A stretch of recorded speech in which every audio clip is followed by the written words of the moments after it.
Hello friends, அனைவருக்கும் வணக்கம். இன்றைக்கி ஒரு சூப்பரான வீடியோ தாங்க பார்க்க போகிறோம். நாங்கள் இருக்கிறது கும்பகோணத்தை சுற்றி நிறைய கோவில்கள் இருக்குது. போன வாரம் பார்த்தது கோவிந்தபுரத்தில் இருக்கிற பாண்டுரங்கன் கோயில். இப்போ திருபுவனத்தில் இருக்கிற சர்வேஸ்வரர் கோயிலை தாங்க இன்றைக்கி பார்க்க போகிறோம். ராஜகோபுரத்துக்கு உள்ளே நுழைஞ்சதுமே பெரிய ஹால் இருக்குங்க. அந்த ராஜகோபுரத்தில் என்ட்ரன்ஸில் நிலப்படியிலேயே அந்த காலத்து கல்வெட்டுகள்லாம் நிறைய எழுதியிருந்துச்சு. நிறைய சிலைகளும் வச்சுருந்தாங்க வாசலில். பார்க்கவே ரொம்ப பிரமிப்பாக இருந்துச்சு. ஒவ்வொரு சிலையும் தத்ரூபமாகவும் இருந்துச்சு. 2 பக்கமும் நிறைய சிலைகள் வச்சுருந்தாங்க. கோவிலை சுற்றியுமே நிறைய சிலைகள் இருந்துச்சு. பார்க்கவே ரொம்ப அழகாகவும் இருந்துச்சு.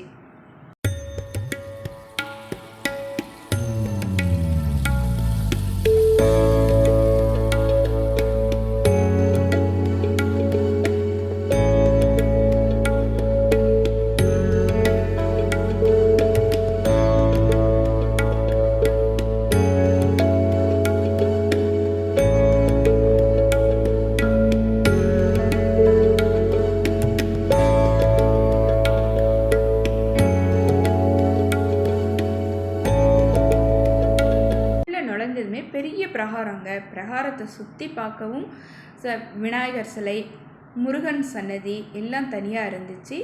ஏற்ற மாதிரி பார்த்தாலும் அங்கே ஒரு சிவன் இருந்தார். சிவன் லிங்க வடிவில் பார்த்துருப்பீங்க. இங்கே சுவாமி மனித ரூபத்திலையும் இருந்தார்.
கோபுரத்தை பாருங்கள், எவ்வளோ அழகாக வேலைப்பாடுகள் செஞ்சுருக்காங்க. ஒவ்வொரு சிற்பமும் பார்க்க அவ்வளோ தத்ரூபமாக இருந்துச்சு பார்க்கவும்.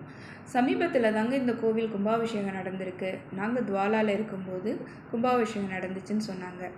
ராஜகோபுரம் ரொம்ப பெருசானது. அதுக்கடுத்து தாயார் சன்னதி அப்புறமா பார்த்தாக்க தாயார் சன்னதியை பார்த்த பிறகு சர்வேஸ்வரர் சன்னதிக்கு போவோம். சுவாமி இப்படி தாங்க இருப்பார் உள்ள. ஆனால் மூலவரை வீடியோ எடுக்கக்கூடாதுன்னு சொல்லிட்டாங்க. அதனால் நான் இங்கே வெளியில் இருக்கிற சிற்பத்தை வீடியோ எடுத்தேன். இந்த வீடியோ பிடிச்சிருந்தா லைக் பண்ணுங்கள், ஷேர் பண்ணுங்கள், சப்ஸ்கிரைப் பண்ணுங்கள், கமெண்ட்டும் சேர்த்து பண்ணுங்கள். Hello friends, welcome to Building in our channel. Please subscribe to my channel. Support for me.